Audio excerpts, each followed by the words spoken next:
حضرت علی رضی اللہ عنہ سے مروی ہے کہ نبی پاک صلی اللہ علیہ وآلہ وسلم بہت زیادہ لمبے تھے اور نہ بہت زیادہ چھوٹے تھے۔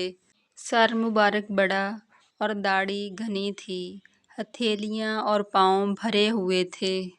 چہرے مبارک میں سرخی کی آمیزش تھی۔ سینے سے لے کر ناف تک بالوں کی ایک لمبی سی دھاری تھی۔ ہڈیوں کے جوڑ بہت مضبوط تھے۔ چلتے وقت چھوٹے چھوٹے قدم اٹھاتے تھے۔ ایسا محسوس ہوتا تھا جیسے کسی گھاٹی سے اتر رہے ہیں۔ میں نے ان سے پہلے یا ان کے بعد ان جیسا کوئی نہیں دیکھا۔ مسند احمد، حدیث نمبر 746۔